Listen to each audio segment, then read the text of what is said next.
Bonjour, ici c'est Steve Kaufman. Je continue ma série sur les 7 secrets de l'apprentissage des langues. On se rappelle que le premier secret, c'était de passer le temps, suffisamment de temps pour réussir dans l'apprentissage d'une langue. Deuxième chose, c'était de faire des choses agréables, des choses qui nous plaisent. Troisième chose, c'était de développer la capacité de s'apercevoir de ce qui se passe dans la langue, de faire attention à ce qui se passe dans la langue. Bon. Quatrième secret, c'est que le vocabulaire est plus important que la grammaire. Pourquoi? Parce qu'il y a plusieurs raisons. D'abord, si vous maîtrisez la grammaire, mais vous n'avez pas beaucoup de mots, vous n'allez pas comprendre ce que dit l'autre, le natif, et vous allez avoir beaucoup de difficultés à exprimer vos pensées, parce qu'il faut des mots, il faut beaucoup de mots. Mais, deuxièmement, il est très difficile d'apprendre la grammaire, de comprendre la grammaire, si on n'a pas de point de référence. Donc, on commence par l'écoute, la lecture, accumuler des mots, développer sa compréhension de la langue et son expérience avec la langue. Et c'est après cela que les explications de grammaire commencent à faire du sens. Bien sûr, au début, on peut regarder légèrement des explications sur la grammaire, mais on ne va pas beaucoup en retenir.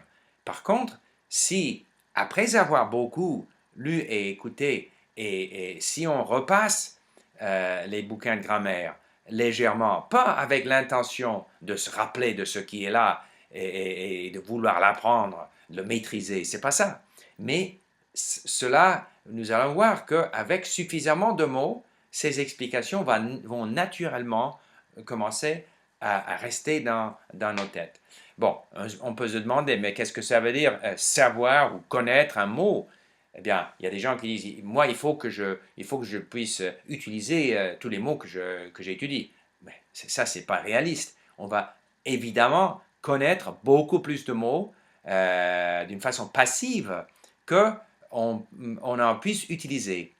Et c'est normal, et c'est bien comme ça, parce que les natifs, ils vont utiliser beaucoup de mots, ils en connaissent beaucoup plus que nous, et si nous n'avons pas un vocabulaire passif très grand, nous allons avoir beaucoup de mal à comprendre ce qu'ils disent. Et ces mots, donc passifs, le vocabulaire passif, petit à petit, va devenir un vocabulaire actif. Et d'ailleurs, ce n'est pas en cherchant dans un dictionnaire, même si on se rappelle de la signification du mot, qui n'est pas évident, parce que moi, souvent, à peu près tout le temps, je les oublie. Mais les mots, c'est en les écoutant et en lisant, les voyant dans de différents contextes, qu'on commence à avoir une idée de l'ampleur de la signification et quels mots sont utilisés avec quels mots, etc. Donc, le travail principal, mon but principal quand j'étudie les langues, c'est de faire croître mon vocabulaire. C'est le numéro un. Ça ne veut pas dire que la grammaire n'est pas importante, mais c'est moins important que le vocabulaire. Merci beaucoup.